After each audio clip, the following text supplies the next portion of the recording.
Donc, écoutez, comme je vous disais tantôt, on est dans notre belle série sur la bonté de Dieu, que Dieu prend plaisir à être bon envers nous, à être bon envers les êtres humains. Dieu, vraiment, c'est un bon Dieu, si je pourrais le dire ainsi.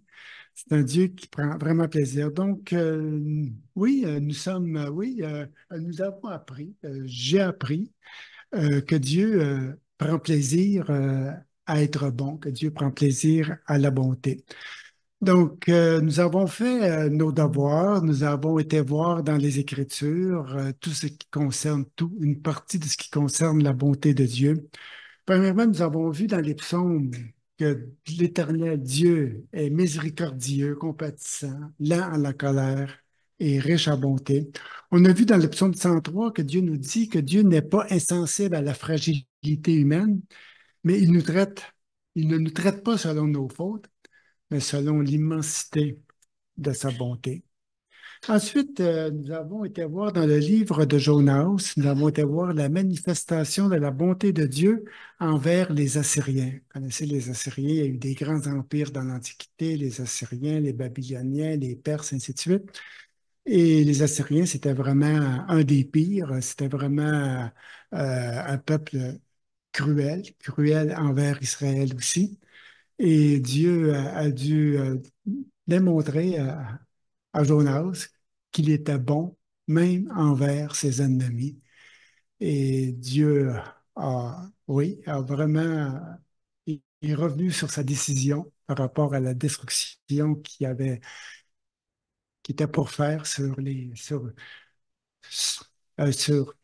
la capitale de Ninive. Donc, en tout cas, tout simplement pour dire que dans l'Antiquité, Dieu a vraiment été bon envers ce peuple-là. Ensuite, nous avons entendu le témoignage, le message d'Osée, le prophète, sur l'amour incommensurable de Dieu que Dieu a pour son peuple, son épouse est fidèle. Donc, nous avons vu ensemble qu'Israël s'est tourné vers les idoles. Donc, et Dieu l'a vraiment rappelé à lui avec beaucoup d'amour. Et cette petite phrase que j'aime beaucoup dans Osée, là où l'Éternel dit, Israël, reviens, reviens au Seigneur ton Dieu, je guérirai ton infidélité. C'est beau ça, hein? Je guérirai ton infidélité. Je te témoignerai mon amour. Je serai pour toi une rosée bienfaisante. Donc, après toutes les infidélités d'Israël, que Dieu lui dise ces belles paroles qui va lui témoigner son amour. Donc, c'est un amour qui dépasse toute compréhension. Et ça, c'est l'amour de Dieu. Ensuite, nous avons vu la dernière fois l'expérience de l'apôtre Paul, hein, ce pharisien, cet homme de loi, cet homme qui était vraiment rangé sur le côté de la justice punitive de Dieu. Et vraiment, suite à son expérience, à cette nouvelle naissance, à ce, à ce renouveau dans sa vie, donc il est devenu un homme compatissant, un homme ouvert aux autres, un homme qui a vraiment exercé la bonté et qui a pris aussi plaisir à la bonté. Donc, à travers tout cela, nous avons appris que Dieu prend plaisir à la bonté. C'est sûr qu'on aurait pu voir beaucoup d'autres textes de l'Ancien Testament. Et comme je vous disais la dernière fois, Jésus ne lisait pas les Écritures de la même façon que les pharisiens lisaient la Bible. Les pharisiens lisaient la Bible avec, euh, avec vraiment un esprit vraiment de justice, d'une justice punitive de Dieu. Tandis que pas Paul, mais Jésus lit les Écritures en voyant plutôt la bonté de Dieu. Je ne sais pas si vous voyez la bonté de Dieu dans l'Ancien Testament. Plusieurs y voient la guerre, plusieurs y voient des jugements, mais Jésus, lui, il voyait la bonté de Dieu. Donc, toute une lecture, c'est toute une autre lecture que Jésus fait de l'Ancien Testament. Et c'est pour ça que Jésus leur dit aux pharisiens, allez, apprenez ce que signifie, je prends plaisir à la bonté. Donc, retournez faire vos devoirs, retournez à votre Bible, relisez les textes et apprenez. Apprenez que Dieu prend plaisir à la bonté. Ce matin, nous allons voir l'Église. L'Église qui est un lieu où Dieu manifeste sa bonté. Donc, ce matin, je vais vous partager un petit peu tantôt ma charte de l'Église.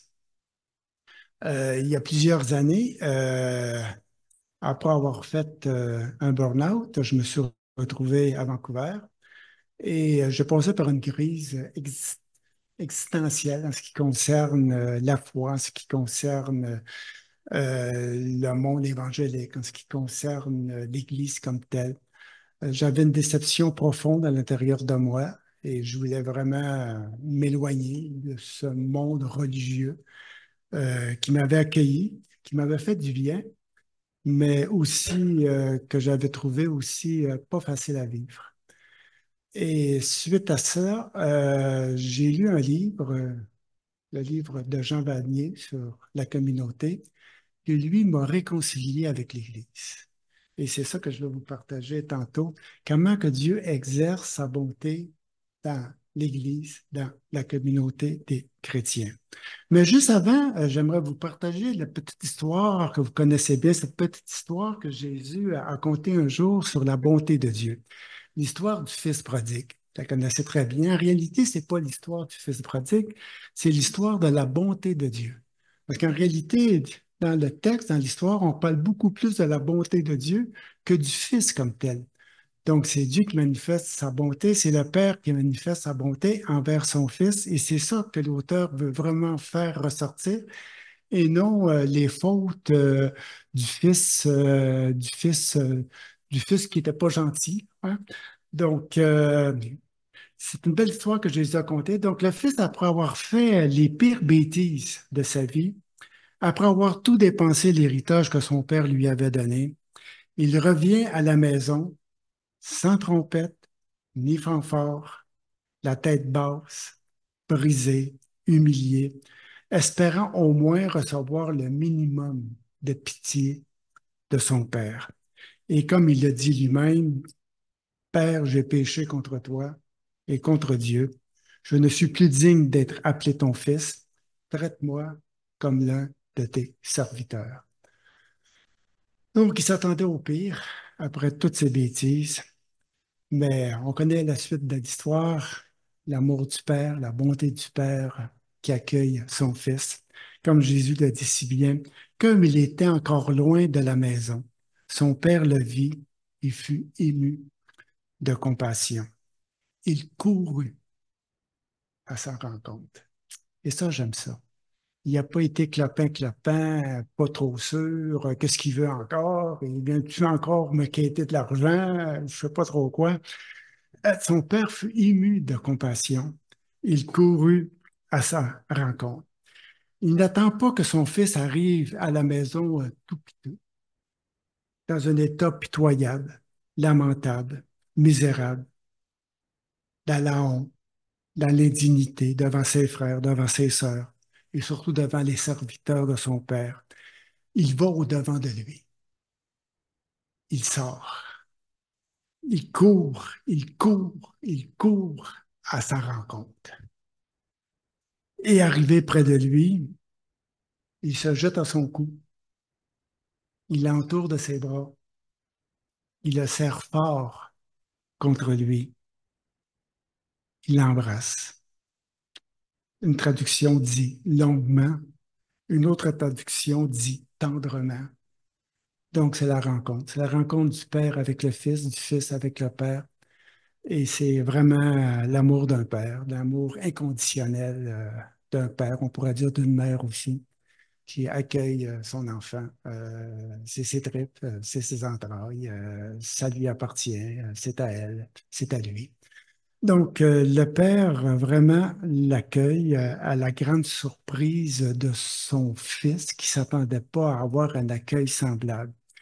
Il ne lui laisse pas le temps de terminer d'exprimer ses regrets. Parce qu'on sait dans l'histoire, le fils commence à dire, Père, j'ai péché contre toi, je suis plus digne d'être appelé ton fils. Et le père ne lui laisse pas le temps de finir sa phrase. Il le couvre des plus beaux habits, il met un anneau à son doigt et des sandales aux pieds. Il lui redonne sa dignité de fils aux yeux de tous. Il le fait entrer à la maison devant ses serviteurs, devant ses frères, devant ses sœurs. Il le fait entrer à la maison comme un prince. Il ne s'attendait pas à tant. On se souvient que le fils entendait avoir un accueil un petit peu piteux, d'être regardé comme un des serviteurs de son père. Au contraire, son père l'accueille comme un prince. Il fait préparer la fête. Pas tant que ça.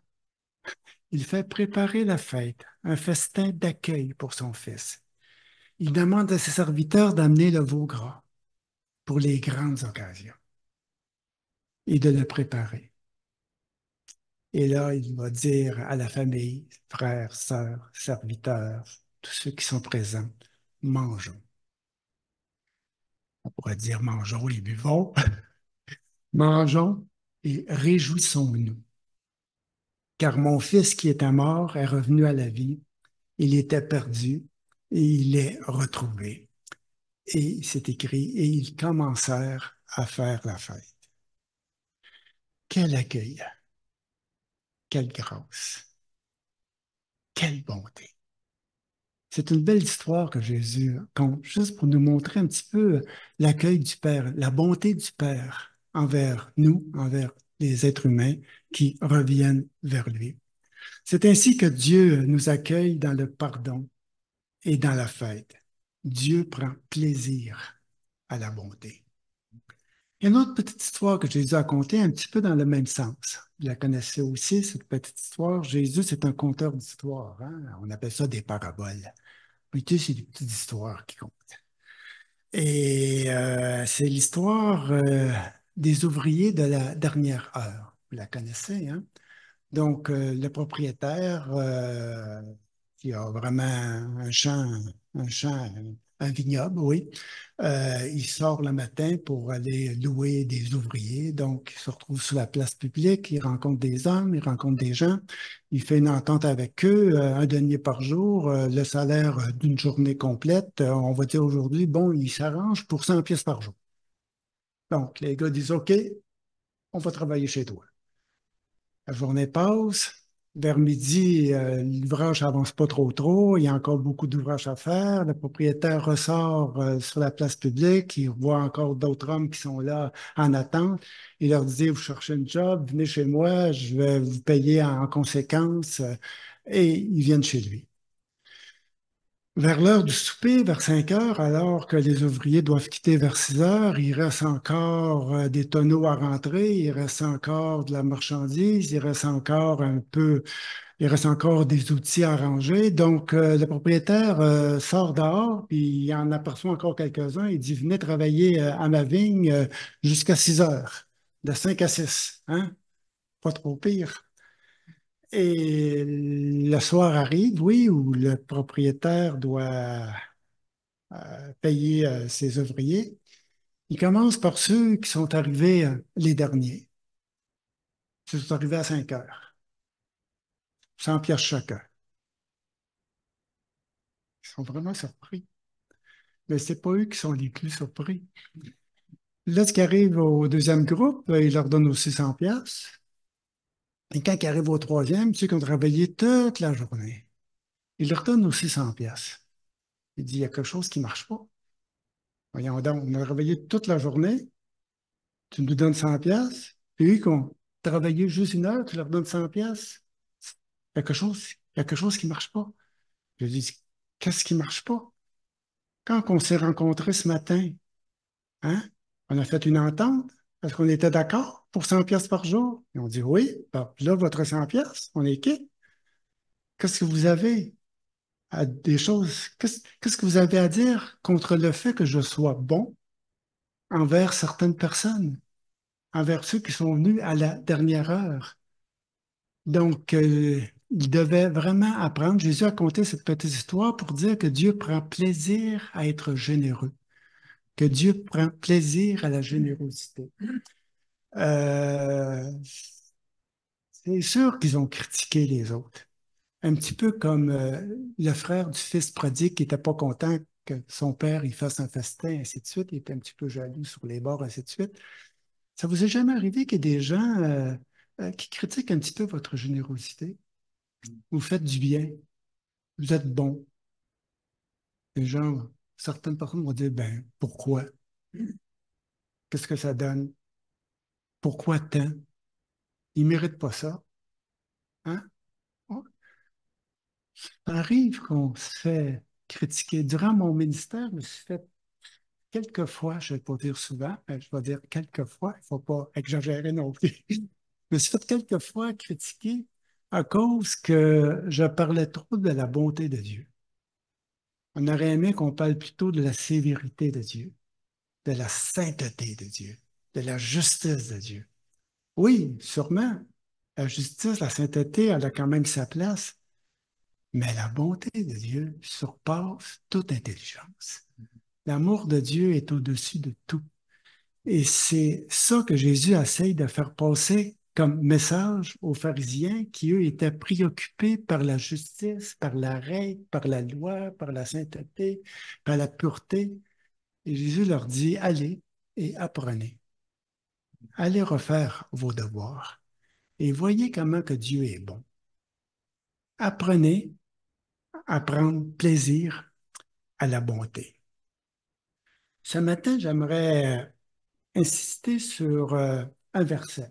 On va passer à ce verset-là. C'est dans Éphésiens. Vous le connaissez bien, ce texte-là.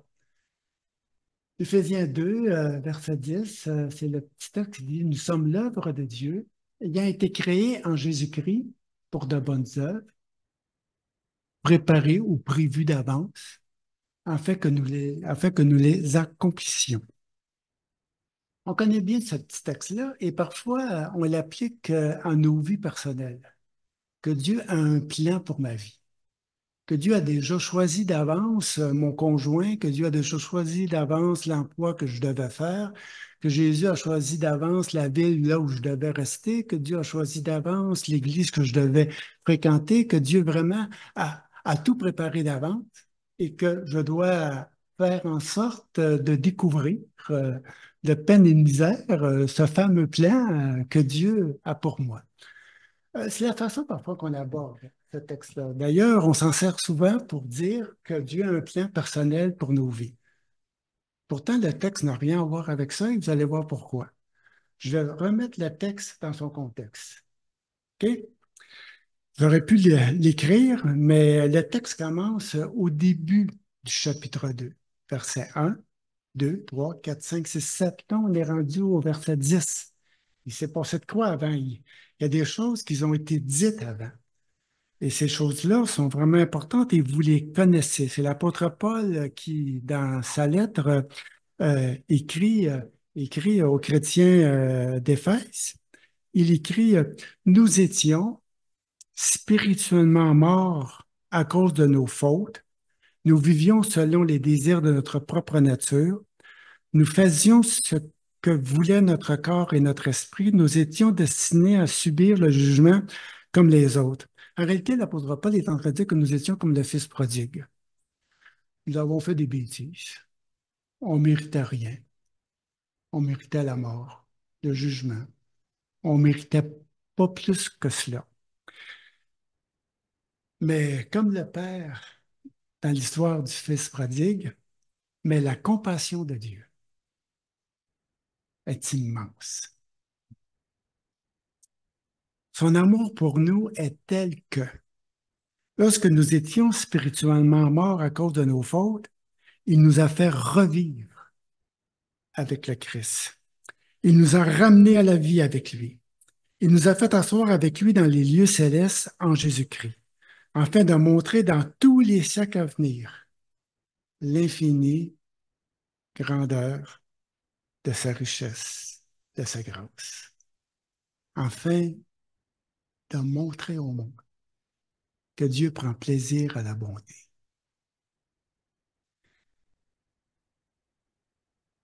Comme le Fils prodigue, Dieu, dans son immense bonté, nous a ouvert des habits de fête. Il nous a fait participer au triomphe du Christ. Il a fait de nous des princes et des princesses afin d'exposer, de révéler, de dévoiler à toute l'humanité de tous les temps l'infinie richesse de sa grâce. Et là vient le verset. Nous sommes l'œuvre de Dieu, l'œuvre de la bonté de Dieu. Dieu a fait de nous des princes et des princesses. Dieu a fait de nous des êtres nouveaux. Dieu nous a recréés dans sa bonté. Dieu a créé une nouvelle nature en nous.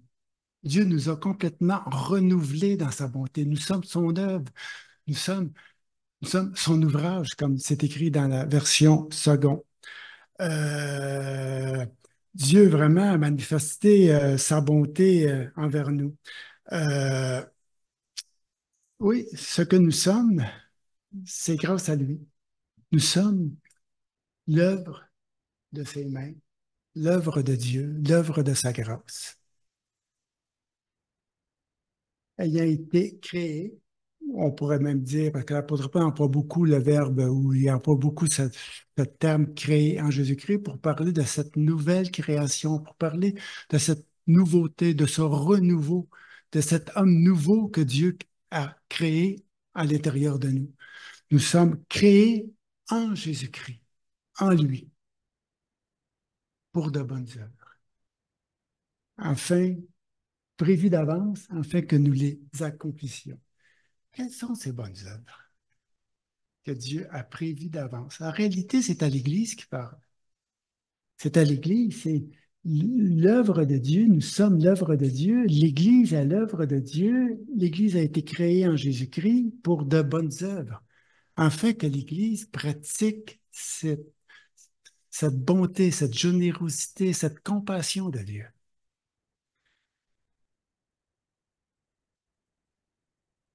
Quand j'étais pasteur, oui, je l'ai été longtemps, 45 ans,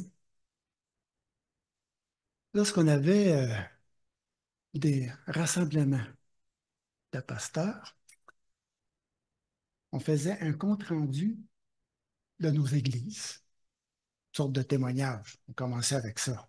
On a 1 heure parfois. Chacun partageait par rapport à l'Église, par rapport à sa communauté. On parlait surtout du nombre de baptêmes, de la croissance numérique et des activités, surtout des activités d'évangélisation.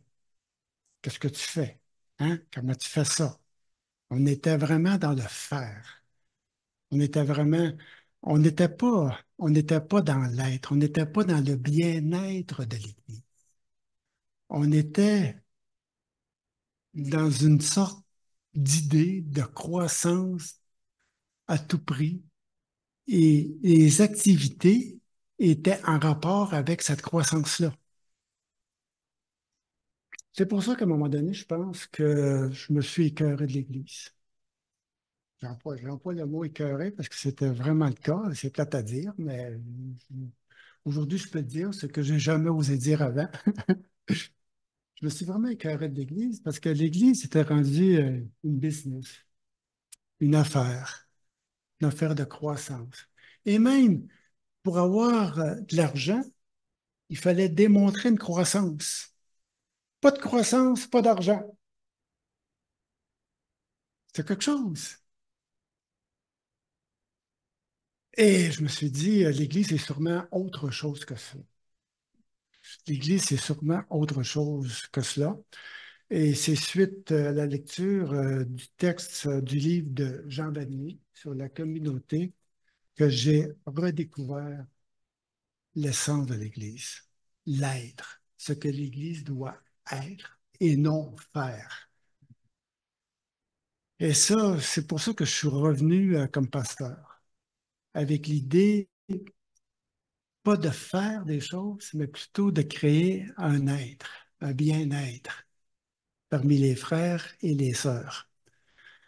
Parce qu'encore aujourd'hui, on met beaucoup d'emphase sur la croissance. Mais en ce qui concerne le bien-être des gens, de monsieur et madame tout le monde, de ceux qui sont plus fragiles, mais ils sont parfois oubliés. On valorise ceux qui font des choses, ceux qui sont de l'avant, ceux qui font croître l'Église. Mais les autres, on les oublie un petit peu. Oui, on est gentil, c'est sûr. Mais, hein, je me suis dit, il y a quelque chose l'Église doit être autre chose que ça. Et je me suis fait une charte d'Église, après avoir lu le livre de Jean Vanier sur la communauté. Je me suis fait ma propre charte à partir de ma réflexion suite à la lecture de son livre. Et c'est ça que je veux vous partager ce matin, hein, courtement. Et c'est là que je veux que Rita distribue les feuilles. C'est très, très court.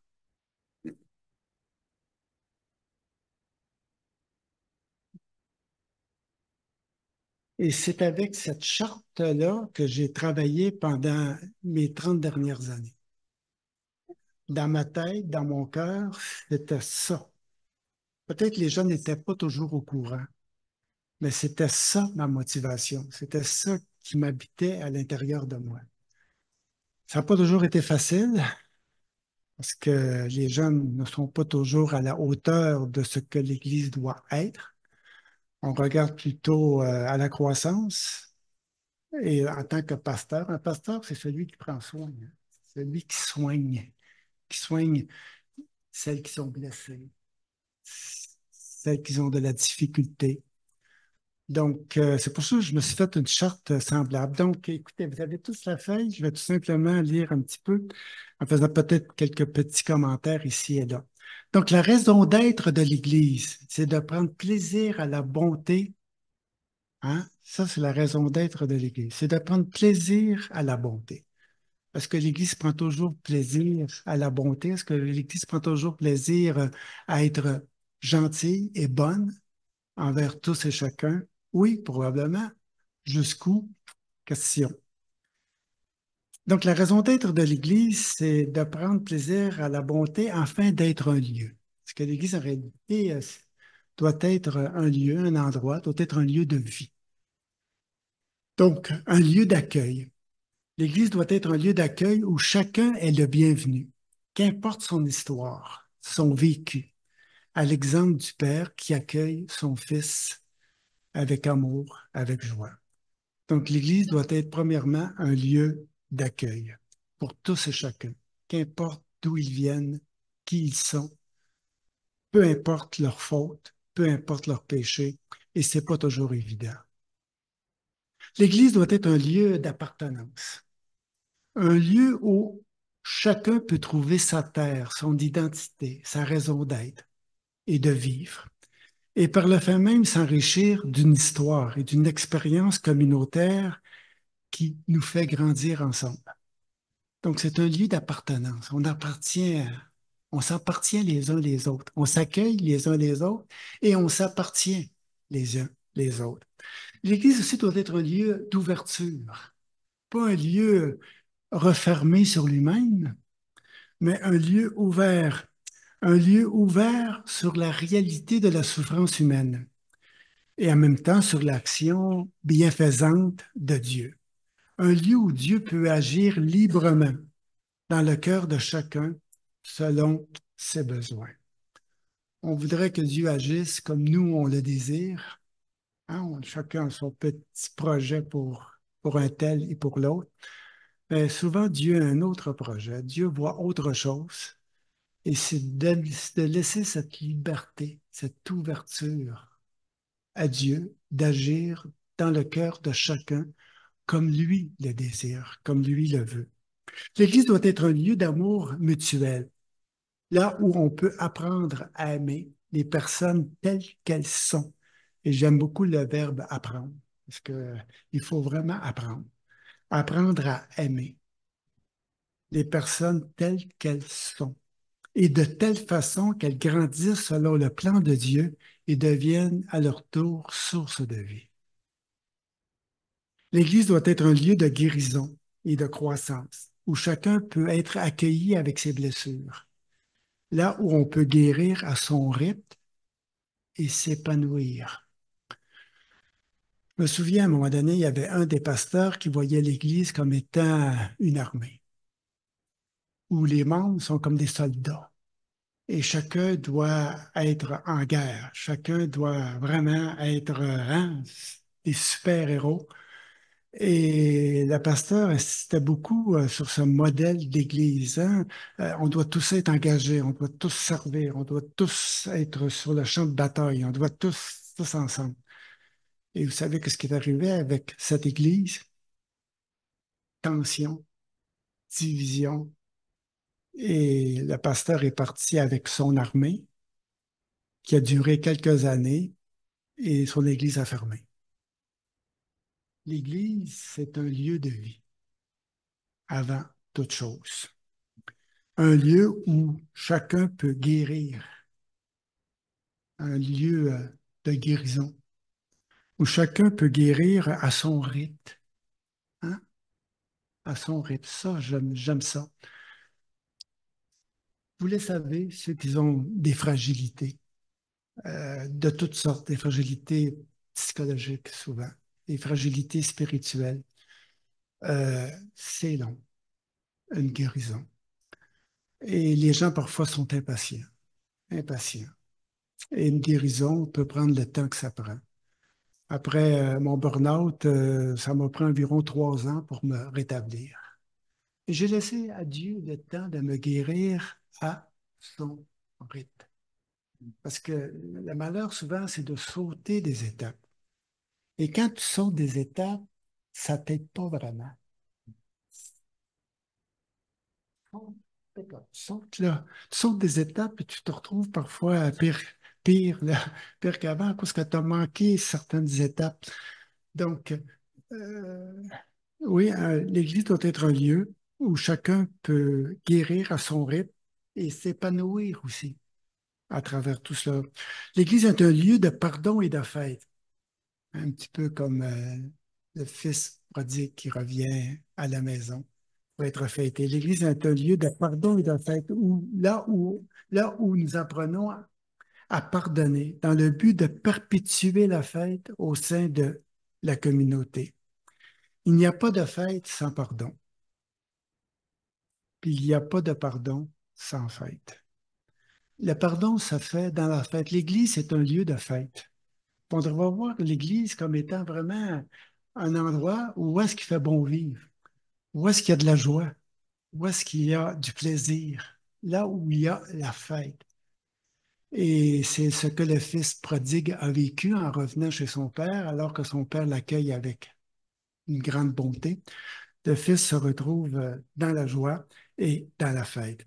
Et enfin, j'aimerais dire que l'Église, et enfin, oui, oui, on devrait, j'ai écrit ça comme ça. Et enfin, de faire de l'Église un lieu où chacun peut participer au projet rédempteur de Dieu, dans le but de faire de la communauté un puissant témoignage de la bonté et de la beauté de Dieu dans le monde, à la gloire de Dieu le Père. Donc, l'Église doit être un témoignage de la bonté de Dieu. L'Église doit refléter ça. Les gens doivent sentir ça lorsqu'ils viennent chez nous, lorsqu'ils viennent dans notre demeure, dans notre maison. J'aimerais vous faire un petit compliment en passant. La première fois que je suis venu ici, il y a maintenant à peu près un an, c'est ce que j'ai ressenti. Il dit, c'est une petite communauté charmante. Il y a de l'accueil, on s'appartient les uns les autres. On est ouvert sur l'autre. Il y a un lien d'amour entre nous. Il y a des gens qui sont blessés, qui arrivent ici, on leur donne le temps de guérir. Il y a du pardon parce qu'on se blesse, on n'est pas parfait, on dit des choses qui ne devraient pas être dites, on fait des choses qui ne devraient pas être faites, on n'est pas toujours à la hauteur de ce qu'on devrait être. Des fois, on est tout simplement négligent, c'est la malchance, on fait ce qu'on n'aimerait pas faire et vice-versa. C'est pas parce qu'on est méchant, on ne sait pas comment faire, on ne sait pas comment le dire. On le dit mal, on s'exprime mal. En réalité, c'est pas ça qu'on a voulu dire. L'autre a compris ce qui ne devait pas être compris parce que c'est pas ça qu'on a voulu dire. Ah, c'est l'Église, ça, hein? C'est l'Église, puis c'est comme ça. Donc, oui, l'Église est un lieu où le pardon doit dominer, afin que la fête demeure, parce que la fête se fait dans le pardon. Donc, l'Église, comme je l'ai écrit sur la prochaine, la raison d'être de l'Église, c'est apprendre que Dieu prend plaisir à la bonté afin de vivre au sein de la communauté l'amour incroyable de Dieu. Jean Vanier, dans son livre, il compare l'Église à un jardin. Un jour, peut-être, j'aimerais faire un enseignement. J'ai fait une série à un moment donné, pas une série, mais il y a plusieurs années, à cause que j'ai un très beau jardin chez moi, j'ai été inspiré par ça. Et j'ai repris tous les textes dans l'Ancien Testament où est-ce que Dieu compare son peuple à un jardin bien arrosé, où les fleurs poussent, ainsi de suite. J'aimerais ça peut-être un jour vous apporter cette vision-là de l'Église. Parce qu'on ne voit pas souvent l'Église comme étant un jardin. L'apôtre Paul en parle comme étant un corps, comme étant un temple. Mais Dieu, c'est aussi un jardinier. C'est pas seulement un constructeur d'église. C'est un Dieu qui s'est planté des plantes. C'est un Dieu qui s'est planté des roses. C'est un Dieu qui s'est planté des tulipes. On est tous des fleurs et Dieu sait vraiment comment prendre soin les uns et des autres.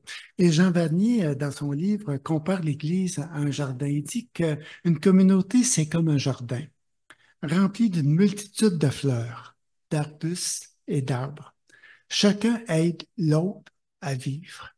Tous ensemble, dans leur harmonie, ils sont un témoignage de la beauté de Dieu, créateur et jardinier.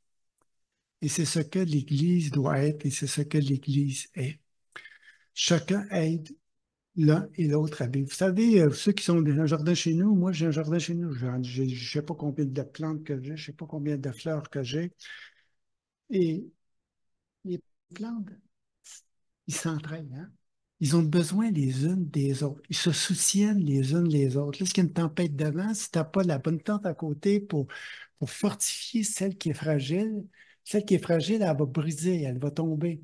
Donc, ça prend quelque chose à côté qui est un petit peu plus fort. Et chaque plante a sa place. Il faut vraiment mettre chaque plante. Et même parfois, il faut peut-être l'aider un petit peu, le jardin. Il faut le nettoyer, arranger les choses en conséquence. Mais l'Église, c'est le jardin de Dieu. C'est un beau jardin. Et c'est ce que vous êtes. Donc, que Dieu puisse vous bénir dans votre jardinage, parce en réalité, vous prenez soin des uns des autres, vous vous entretenez les uns et les autres. Donc, que Dieu puisse vous bénir abondamment.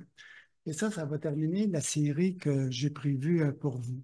J'aimerais commencer, les premières fois que je venais, j'aimerais commencer une autre série. Je ne sais pas laquelle je vais faire, mais je ne sais pas encore laquelle. C'est sûr que je pourrais revenir avec l'Évangile de Jean.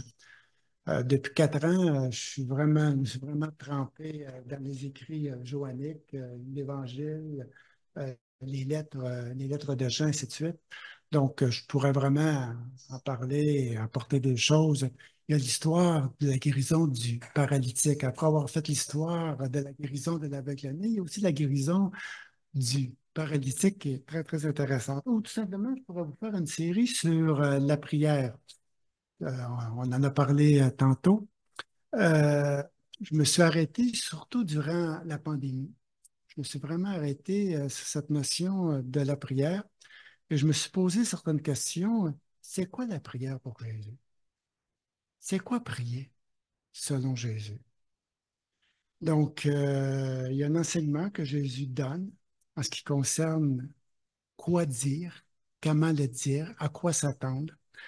Il y a aussi les prières dans l'Évangile de Jean, la prière des premiers disciples. Vous savez, c'est quoi la prière des premiers disciples, ce que les premiers disciples demandent à Jésus? Vous savez, des fois, la prière, ça prend un autre sens, hein. Nous, on est habitués à la prière aux demandes des choses concrètes. Mais dans l'Évangile de Jean, les prières sont à un autre niveau, sont dans un niveau de découverte. Et ils vont demander à Jésus, où demeures-tu? Quelle belle prière! Où est-ce que tu es, Seigneur? C'est quoi ton cœur? C'est quoi le secret de ton cœur? Où est-ce que tu demeures? Qu'est-ce qu'il y a en toi? Et c'est ça que les disciples veulent vraiment savoir. C'est C'est la demande qu'ils vont faire à Jésus. La Samaritaine, hein? Donne-moi de cette eau. Quelle belle prière. Les gens de la Galilée, ils vont demander à Jésus, donne-nous toujours de ce pain. Quelle belle demande. Seigneur, donne-moi de ton eau, donne-moi de ton pain. Où demeures-tu? La belle prière de Jésus, chapitre 17, à ses disciples. Puis ensuite, on a toutes les belles célébrations dans l'Apocalypse, ainsi de suite. Ça serait une autre série que je pourrais faire. Mais je ne sais pas encore laquelle. Réfléchissez à ça. Si vous pouvez, si vous pouvez m'aider à m'orienter un petit peu, ben, je serais content. J'aimerais ça. J'aimerais ça parce que je ne sais pas laquelle. Donc, c'est sûr que je vous laisse avec ça, puis que vous m'envoyez un petit courriel et me dire ce que vous aimeriez avoir. Moi, je vais prendre plaisir, qu'importe. Mais n'oubliez, c'est ça qui est vraiment important, c'est apprendre que Dieu prend plaisir à la bonté. Merci beaucoup.